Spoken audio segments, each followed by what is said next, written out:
Hello, everyone, and welcome back to the Not Content Podcast. My name is Jerome Cuson, joined, as always, by my colleague Brian. Please leave a 4 or 5 star review to get those algorithms going on Apple and Spotify. Like and subscribe on YouTube. Click the bell icon for notifications. We are going to be continuing our discussion of both Moonlighting and Miami Vice, as we will be discussing 2 episodes of each once again. And Brian, this week we are going into some surprisingly dark territory, but Bruce Willis, by God, is in 3 of the 4 episodes that we are talking about this week. Timing, right? So, like I mentioned before, it's the role on Miami Vice that got him the job on Moonlighting, but I don't think Jerome was expecting such a dark performance by Bruce Yeah, Willis because he is, he's in his heel woo! mode.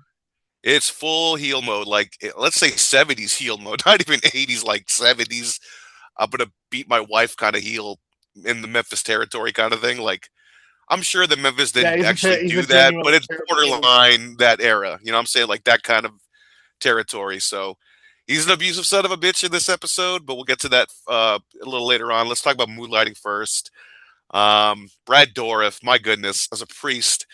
The timing of this is weird because we've been talking about watching Exorcist 3 for a while, and I think we're kind of lining that up with October this year finally with like sequels of other horror movies. So that's kind of like a foreshadowing what's to come. But I couldn't help but think of like him dressed as a priest. He's an Exorcist 3, which would come out 3 years later, right? And then all of a sudden, like there's this Exorcist reference by Bruce Willis, and I was like, oh, maybe it was like fortuitous that Brad Dourif would end up in Exorcist 3 because he just does this role here with an Exorcist reference. But he's kind of a perv. He's a perv in this episode, Jerome. And what's the big mystery about this perv? I don't. You tell me. Well, the big mystery is that he's a confessional perv, I guess, because he I loves mean, hearing kind of. confessions. I mean, he does. I don't know. Like the show never really commits one way or the other. I'm sure it's because of it being a network I'm shows. sure he's a perv. He's one of those kind of pervs that loves hearing those kind of I stories. I'm mean, sure, maybe. like I'm he not just gonna seems lit say it's impossible, but because he falls in love with a woman he doesn't even know, and she's like very sexualized. And she says it's this one woman's name, and turns out, folks, that it's not. I think. That's the But big one of the things twist. that I want people to notice, I think there's a big difference between season 1 and 3, just in terms of the way the focus, like the plot is really secondary at this point to what's going on between Sybil Shepherd and Bruce Willis. You notice that in both of the episodes that we watched this week, right? Of course, especially that car scene where he gets all defensive about like believing in God and shit, and she's kind of agnostic and like he's all up in her shit It's about it. really, I'm like, I mean, because usually the way it goes is that she's like the morally uptight one. He's Mr. Loosey Goosey. Like we literally get that in this 10 minute like non sequitur. Like Bruce Willis is, I mean, he's really channeling Bugs Bunny with the whole telescope, and then he puts it away, and then these cartoonishly large binoculars that he's using, and then he has to make a phone call to apologize to a woman he was leering at, and I guess she was into it.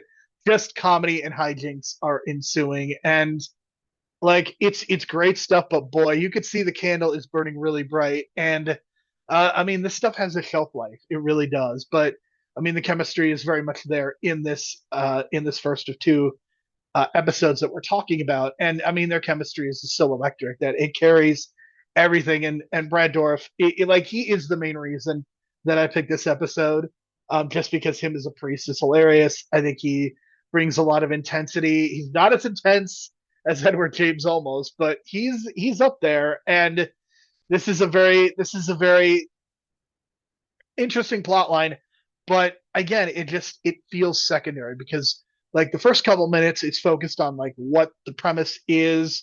Like he's working in a soup kitchen, and then he's being a creep in the confectional, I guess, falling in love with this woman.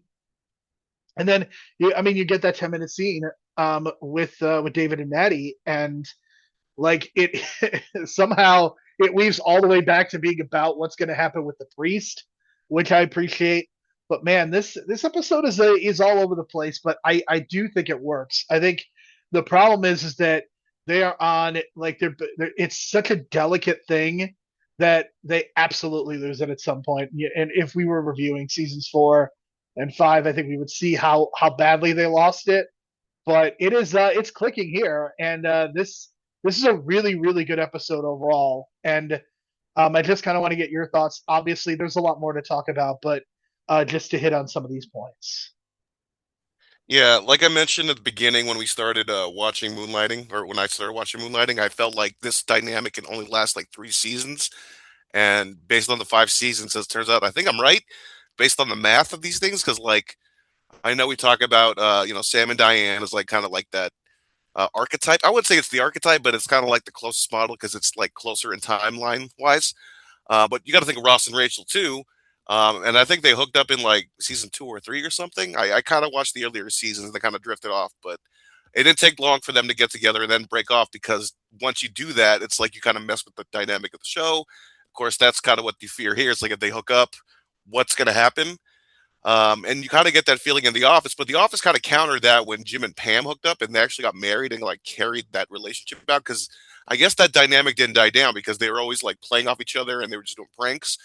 In this case, it's like what happens when they do hook up is that flame going to burn out because it's like, is the chase just the attraction? You know what I'm saying? If that happens. I That mean, suddenly I think that's happens. the I think that a lot of shows, the gimmick used to be the explosive chemistry of will they or won't they, but they're not really right for each other. Like I feel like Sam and Diane, like yes, maybe the sexual chemistry is there, but everything else is just not gonna work. But then I think the problem is what happens when that explosive chemistry manifests and they do sleep with each other, and I think you lose something. And I think the part of the issue is like once you like have them get together and then you separate them, it's like what are we doing? It just I don't think it works. So I think what has happened lately with a lot of my Cure shows is that once the characters have gotten together, they kind of stay together, and I think that's actually kind of worked out better because I don't think I think when you split them, it becomes a real distraction, and I think Cheers ultimately suffered from some of that in seasons 4 and 5. Is that the focus was just so much on the Sam and Diane relationship that everything else was kind of getting lost by the wayside. And then once Diane leaves, you can bring the supporting characters back into focus. And I think that's why Cheers was able to go 11 seasons as opposed to burning out really quickly. Because there's no way, if Diane stays, there's no way to get to season 11. There's just no way. And I mean, this show is even more like clearly like Sybil Shepherd and Bruce Willis. Like there was a lot of tension there. Bruce Willis is also on the verge of becoming a movie star. Like when we're talking about season 3, we're literally talking about he is like a year away from starting to shoot Die Hard. So we're almost at that point where he is going to have this big explosion, and I think it's really obvious that it's coming because you could definitely see him kind of just improving as an actor, improving as a performer, the charisma really shining through. Like it feels much more of an even dynamic. Whereas I think when you watch the pilot, it feels like a Sybil Shepherd show, and Bruce Willis is there as kind of a side, not a side character, but more in an antagonistic way, and they feel more like equals by the time we get to this episode. Yeah, that's the vibe I'm getting too, and it's because of for me, I'm kind of jumping ahead and stuff like that, but that's kind of the vibe I'm getting too. Especially with that dialogue in the car, like that was a really fascinating dialogue, and I kind of texted you, like you kind of mentioned the Kevin Smith dialogue kind of vibe, and I started to kind of see it, and I kind of pictured Randall just going off, because like Randall goes off when he goes off in Clerks and Clerks 2. And I could just kind of picture Yeah. Randall saying the things he was saying about God and all this stuff to Dante, who would be the agnostic one in the car, right? So just I kind of pictured that. I was like, okay, I can kind of see how Kevin Smith picked up his dialogue. But that means this dialogue is really good. And it's like really like I was kind of shocked, like this doesn't seem like TV dialogue.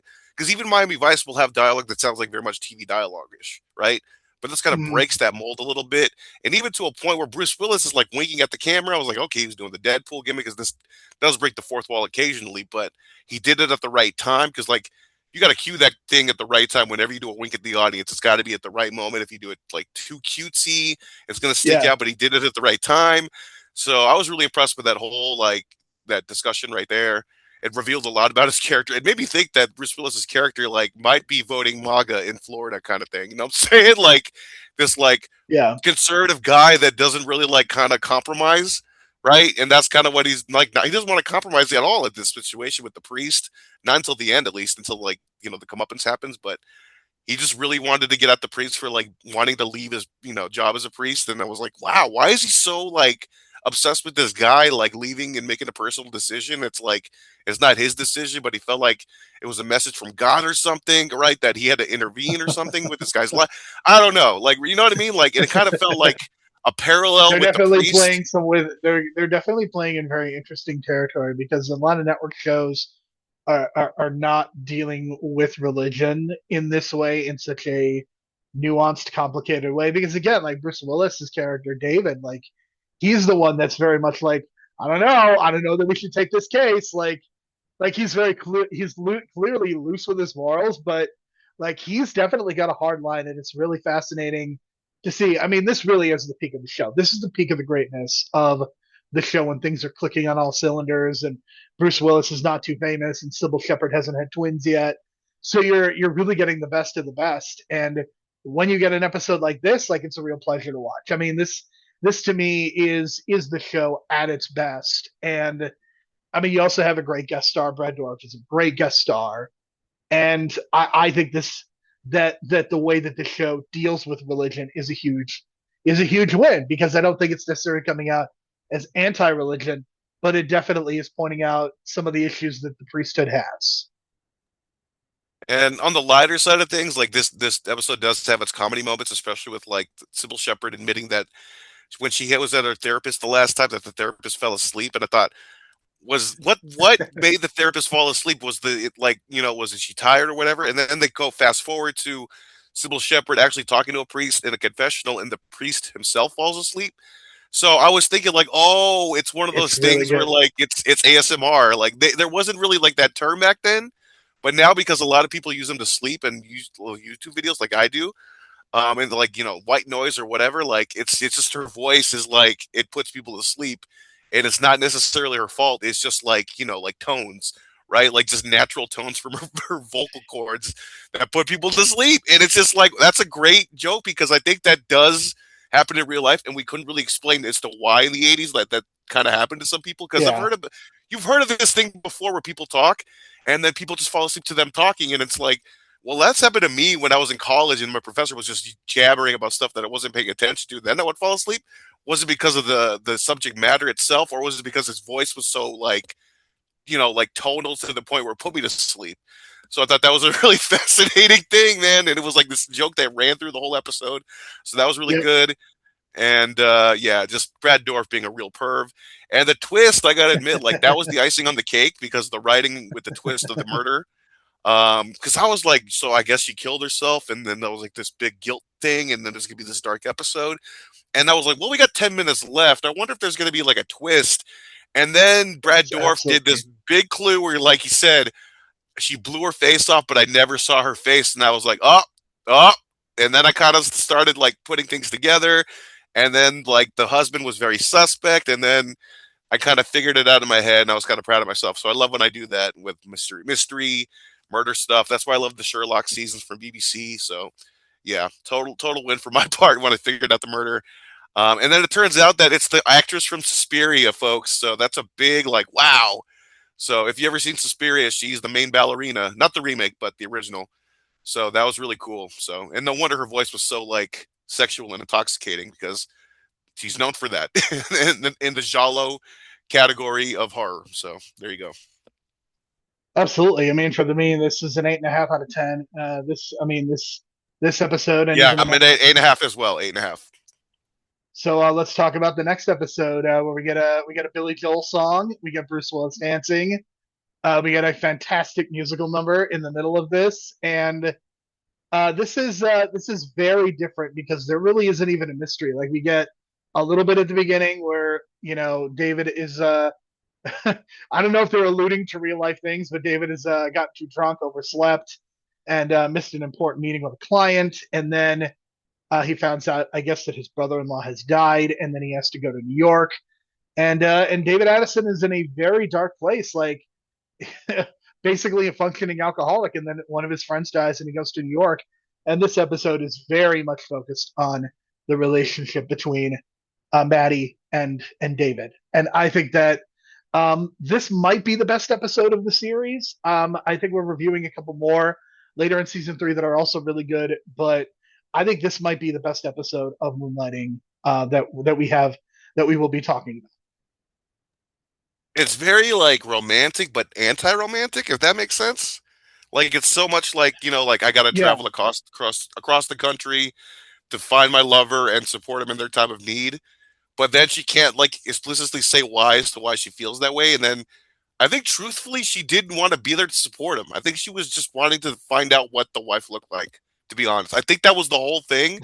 And I she mean, couldn't really admit it to herself. And yeah, then she just ended up there. And then she ended up like, okay, this dude needs support. He's really down on his luck, and I'll be there to support him. And it'll strengthen our friendship and relationship. And then it kind of sort of backfires, but doesn't really because they kind of reveal a lot about each other, especially David. So, and the whole twist is that he knocked up a girl at 18 years old, right? Wasn't really in love with her, had to get married. They lost the baby, and then what do you do? Are you going to stick together? They stick together, and she cheats on him with another woman. So he's not really like upset that it's another woman, so to speak. Even though I guess he yeah. lies to Maddie just to make it seem like, I guess she doesn't. I guess he would think that Maddie may be like uncomfortable with like gay relationships. Is that the thing? Because I like I mean, think he's perhaps fine that like, he's not really pissed off that it was a woman. He was just more pissed off that he was cheated on, which is totally relatable, obviously. yeah. So and just like I guess he lies just to kind of cover up certain aspects, but he still sort of tells the truth about the situation. But I don't know. It's just very revealing, and there's no plot line, but essentially it's just not archetype work, but just character This work in is general. purely about their Yeah, relationship, and I mean, I think that again, you're burning really hot, so you've got limited, you got like this limited amount of space to do this, but I think it just works out really well. I think again the chemistry is there, and I mean I think you really see it in the dance number that happens like towards the beginning of this episode. Like this is not a show that is unafraid to just go wild with some of this stuff, and we're not talking about the next episode, but like the next episode they literally like parody Taming of a Shrew for the whole episode, and there is a Christmas episode which I do think that in December we might end up just reviewing this on its own. That is basically mimicking It's a Wonderful Life. So I do think we're going to save that for December. I don't know if there's a Miami Vice Christmas episode for us to look at, but I think it would be a good idea. But yeah, I mean, this is just about their relationship, and like the sexual chemistry is kind of taking a back burner. I think they're really doing the work of making this more of an emotional connection, which I think is a good thing. Like again, in a world where these two are not just these volcanic personalities that kind of ruin everything for everybody, because again, Bruce Willis becomes a movie star and Sybil Shepherd can't get along with anybody.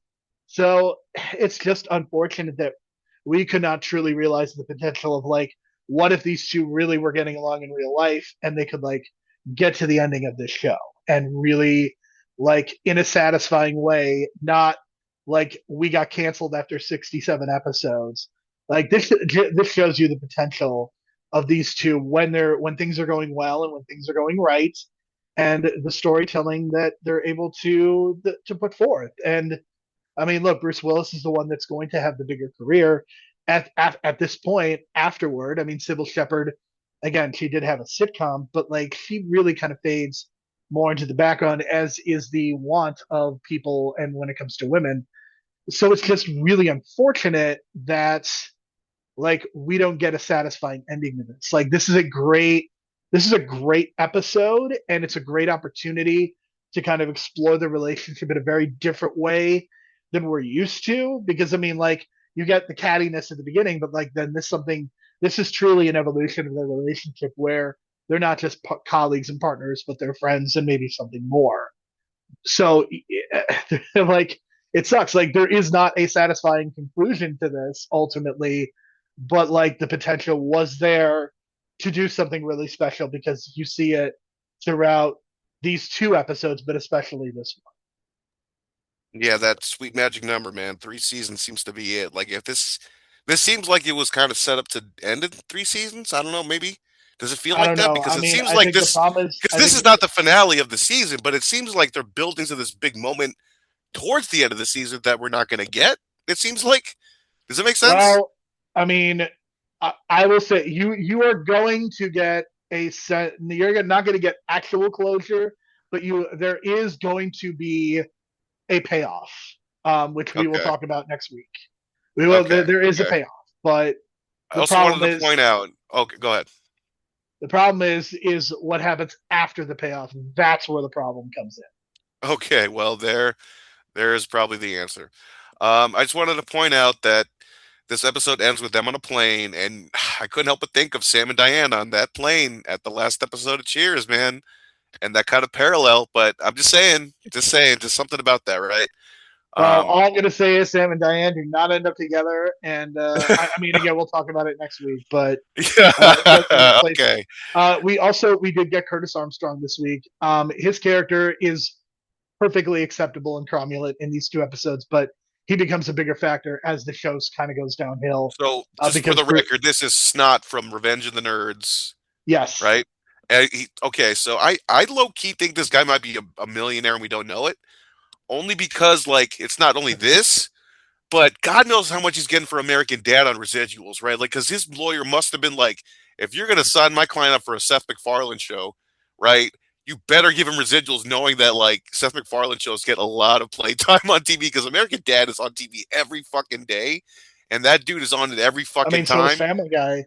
That's the thing about Yeah, these but he's animated not on shows. It's Family Guy, whatever. but specifically, but like American Dad, like God, I mean, even though it's a secondary show in the in his universe, the Seth universe, it's like, damn, dude, that show gets a lot of play. So I'm guessing this dude makes a lot of money on the side and like conventions and stuff. But yeah, even though it's like this role, Snot, and then him being the voice, I think there's three big roles, and he's like, I don't know, I feel like he's a big time moneymaker that we just don't realize because of his reputation. So, but yeah, and then I got to know, like, you can ruin it for me. So he hooks up with the receptionist, right? Like that's the Correct. implication. Correct. That's Okay. where we're headed with that. And I will talk Or about did they again. I will already talk. hook up? Or okay, I'll talk about I'll give the ending of the show. I will talk about it next week. okay, because it feels like yeah, those kind of vibes. So yeah, it was very interesting because it's not in a romantic relationship on the show. Did not expect that, but they treated it very serious. So there you go. Again, he becomes a very big factor, and it's a definite sign that of jumping for sure. Okay, so on to Miami Vice.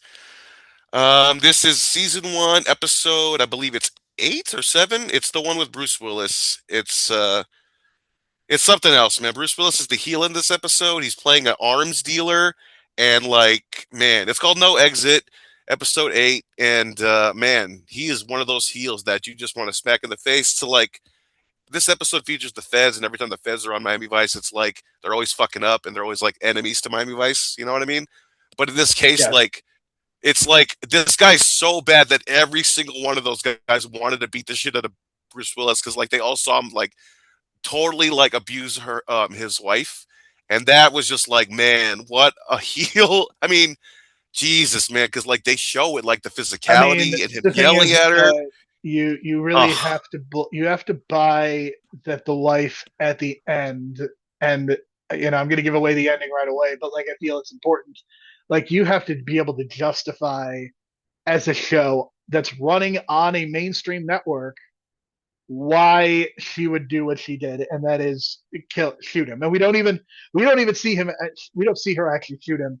I think that's the implication, and I think that's what happens. But like you have to justify that, and I think that him being as big of a piece of shit as he is, that's how they justify it. And it is a dark ending because like he either gets murdered or he's going to get away with it because the feds are going to use him for other deals and to try to get other cartel members, I guess, or other people who are dealing arms. Right?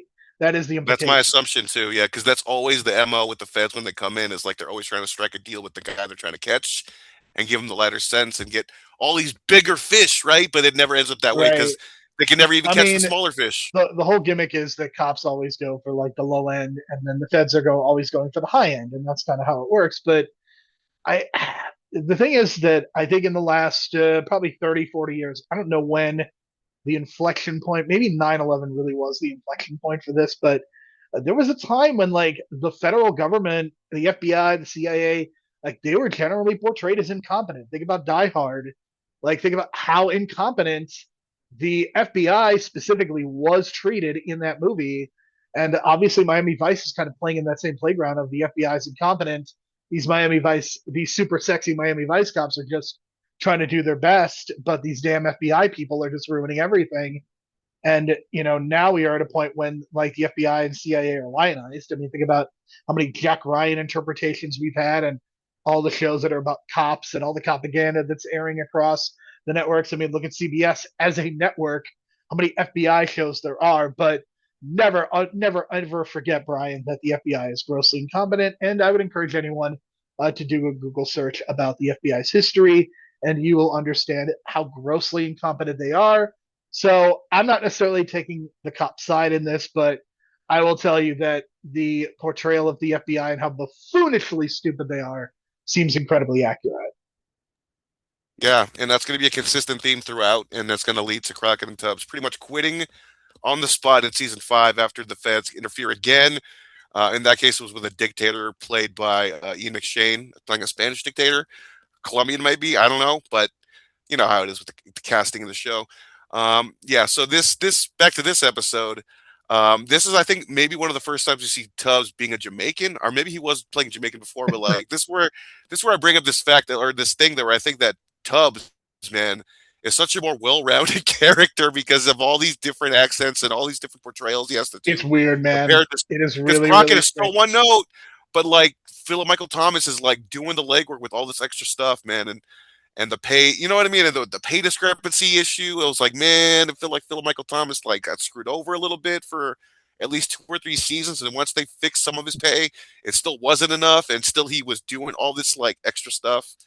And it did feel like they improved the action sequence from the first episode. Like it felt like they, I don't know if they changed the stunt coordinator or something like that, but the action is up the ante. They spent more money on the action.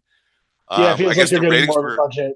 Yeah, yeah, except it definitely. looks like the budget got kind of bigger once they started to notice, like, okay, maybe we have a big hit here because this is only episode 8, so they must have like started to pick up on things. And Edward James almost had just joined the show, and man, I guess we didn't see his intro to the show. I think that's the previous episode, but allegedly, there's a scene famously that goes around on like social media and stuff when you look at Miami Vice, is like when they first meet Crockett and Tubbs, is like, or when James almost meets Crockett and Tubbs, he's like, he doesn't look at their face, and then like Philip Michael Thomas says something, and then Edward James almost goes, "Don't you ever get in my face again, ever."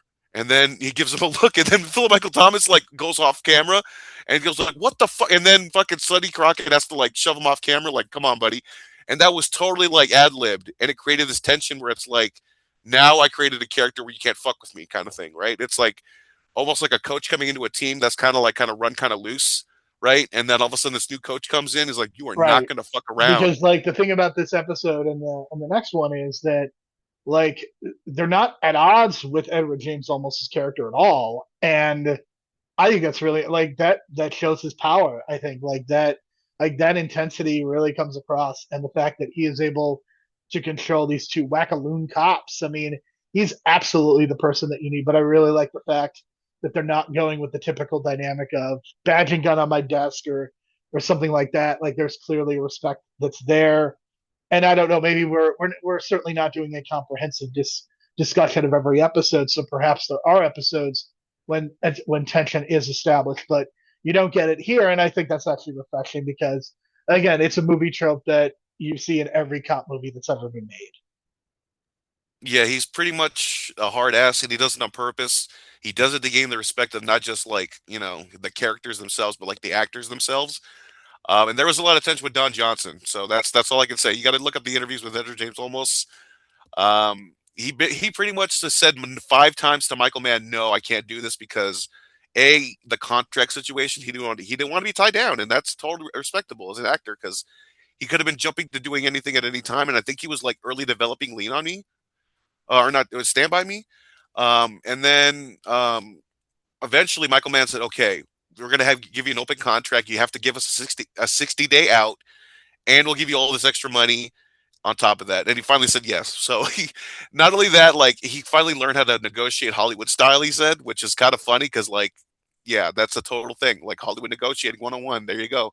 Keep saying no, and it's kind of mimicking indie wrestling when like a guy says like, "I'm not going to do a barbed wire match unless you give me $10,000," and then Ian Ron goes somehow gets $10,000 for a guy. That's kind of an inside kind of joke there. Jimmy Jacobs, wink, wink.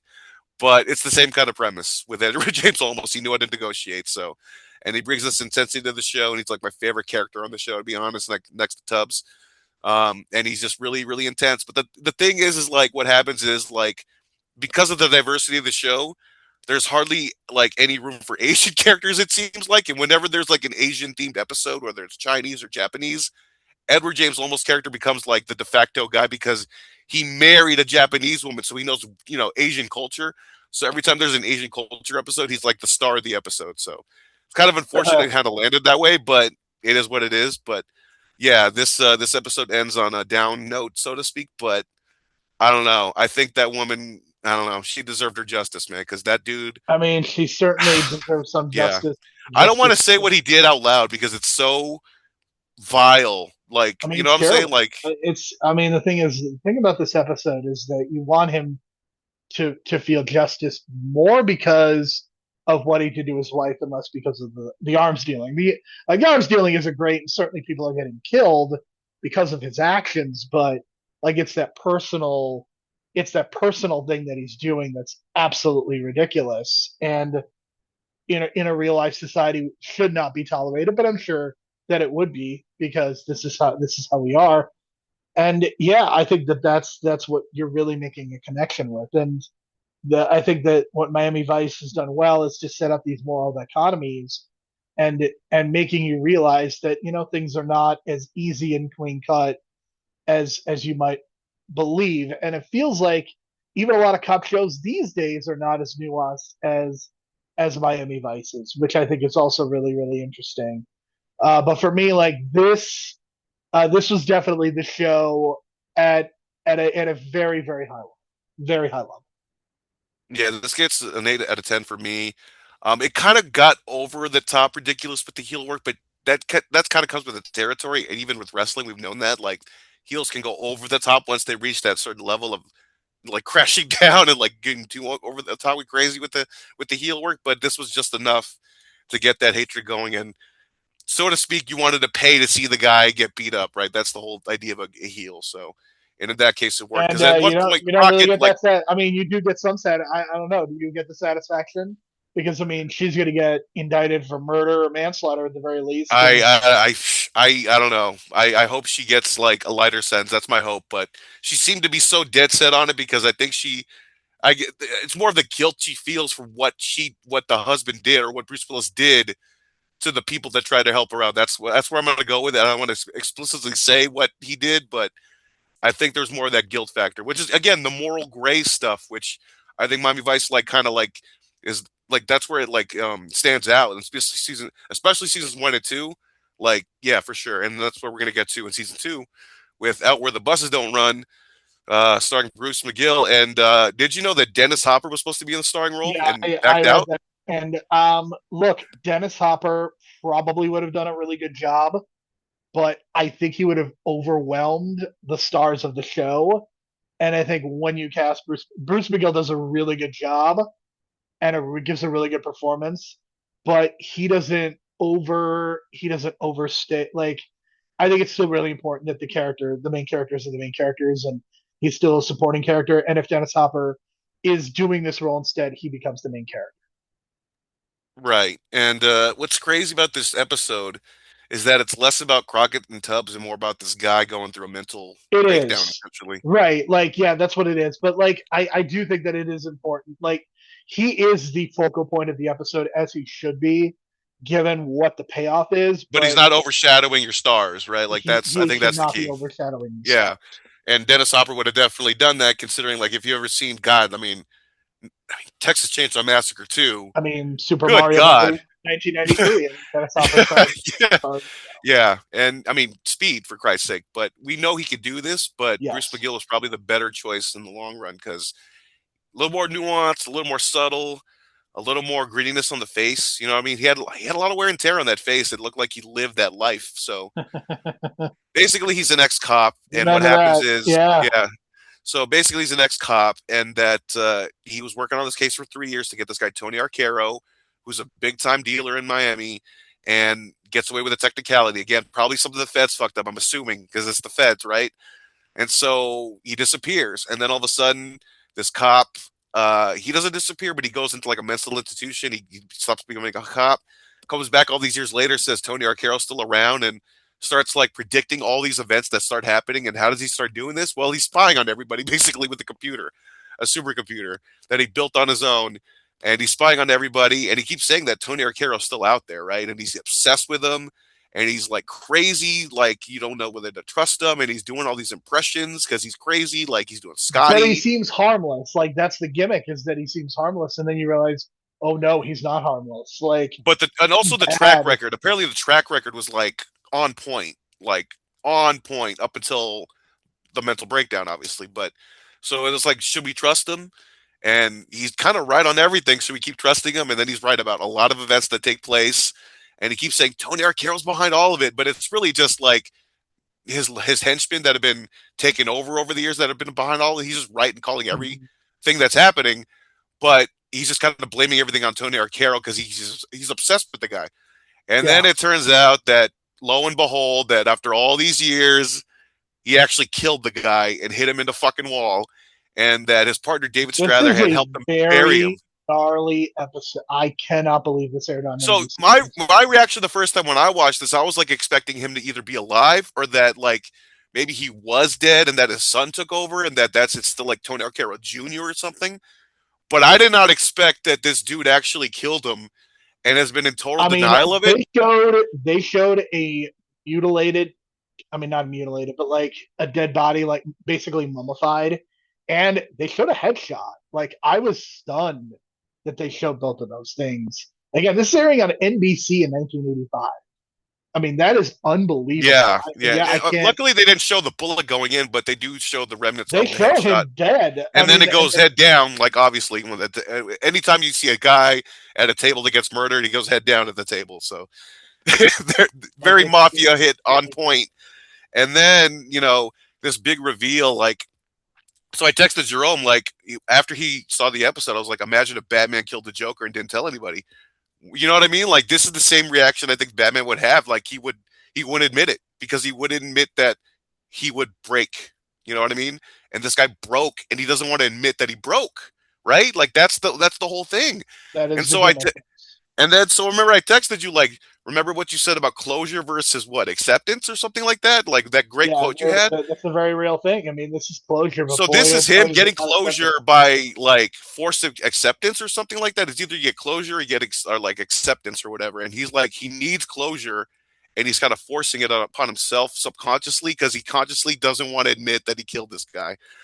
It's crazy, and it's just like, wow. It's like it's not even more about like Crockett and Tubbs. It's about this moral gray area where like Yeah, I mean, this, because the last 10 yeah, minutes of this episode, you don't know, is he leading them to like his own dead body because he's going to kill himself? Like, is that where we're headed with this? But like, I mean, that it's a dramatic reveal, and Bruce McGill does a great job because I mean, he just lulls you into this sense of like, oh, he's just a goofy comedy guy, like he's harmless, but I mean, it's really one of the darkest endings that you can see on an episode of TV, especially given where we're at, 1985. I mean, I know that this show has a reputation for kind of being like, oh, it's like MTV Cops, but man, like this show is way darker than I expected. Like this show is not, and I'm sure that there are. I do believe that there are some lighter episodes, but man, like I think reducing this to MTV Cops is kind of an insult. Like this is not like Vince McMahon taking over the WWF and turning it into a cartoon. Like this is definitely like, yes, they are using popular music, and yes, they're definitely going in some interesting directions, but like there is still an edge here that you just don't get even with cop shows now. yeah, and it's the strength of the writing of the first two seasons, and that's when Michael Mann had the reins pretty much. And there's a good point that someone kind of brought up when I was kind of looking up reviews of the 2006 movie, kind of like trying to see if like maybe I was kind of too harsh on it. But it seems like kind of the thing is like when you have Michael Mann as director, it's different than when you have Michael Mann as like executive producer, right? Because he's not in total control. So I think it's these other creatives that like added these other elements to it that you don't get in the movie, right? You still get that darkness, but you don't get like these like the pastel colors to match it in the music. So I think this is like that perfect mix of it because like the beginning of this episode, you get your celebrity cameo. You get like Little Richard, right, as a preacher, right, and you get I mean, like what a great the stinger! Who, Like, it's such a great stinger because I mean, you get Richard, you get Little Richard, but you also have that woman who like gets really mad and is like super religious, but then is like kicking this guy and hitting him with her Bible. I mean, a drug dealer, it's really beating funny a stuff. drug dealer up with a Bible, basically, and it's like, what does this have to do with the main plot? And you realize they're being spied on by Bruce McGill, so that kind of sets everything up, Yeah, and everything kind of unravels from there. But it was a good kind of like cold opening, especially with the Who and the way they used it. And for the record, it's Baba O'Reilly and it's not Teenage Wasteland, and I think that's a big confusion for a ton of people. But yeah, just great use of music. Light on the celebrity cameo because do you want to you don't want to go too heavy in the celebrity cameo kind of thing with this you kind of tell me. plot line. And I feel like this plot line kind of influenced maybe a Seven kind of ending, right? Or like what was another dark ending that I'm trying to think of besides like Seven? I guess that's like the go-to, right? Right? I mean, Uh, you look at shows like Homicide, like On the Street, The Wire, like or like the that ending of that SVU episode where Carl McLaughlin shoots the kid. I think maybe. that I kind mean, of like Law maybe. and Order is its own. Like Law and Order is very much its own thing, and I have very mixed feelings about it, as you might imagine. But like to me, like the really good cop shows like this, and to me, like Homicide and The Wire, like those are the ones that really stand out. I think you see a lot. You see some of those elements. Again, you do see the MTV Cops thing. Like that is real. Like there's clearly some style being put into this, but I mean, there's a lot of substance as well. This to me was the strongest episode that we've watched of Miami Vice or of Moonlighting. I mean, I think this. I can see why this was ranked as the 90th best Yeah, episode. it's this is my favorite. Like, there's nothing that tops this. Like, there's some stuff that really gets gut wrenching and close to this kind of like emotional gut punch, right?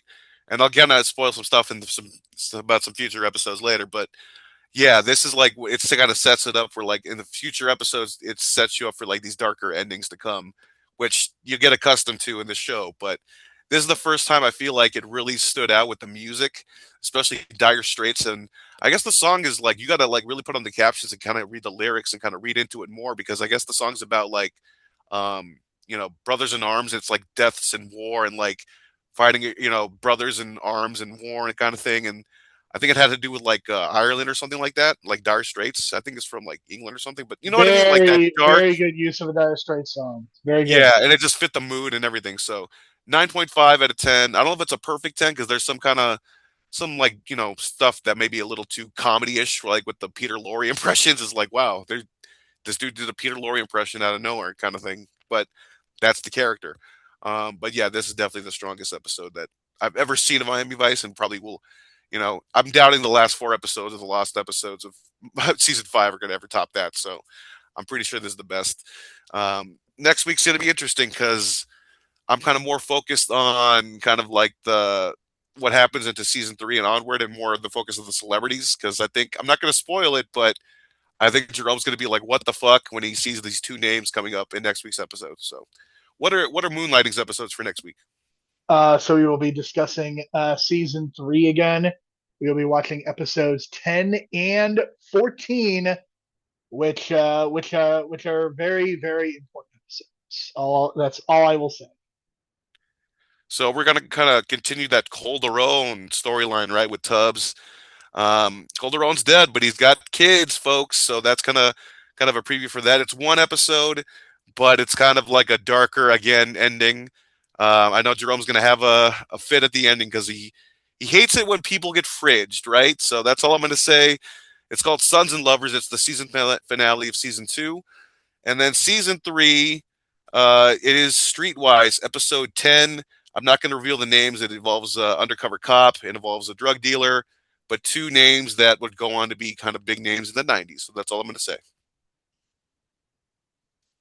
All right. So for Brian, I'm Jerome. Thank you so much for listening. We will talk to you again next week.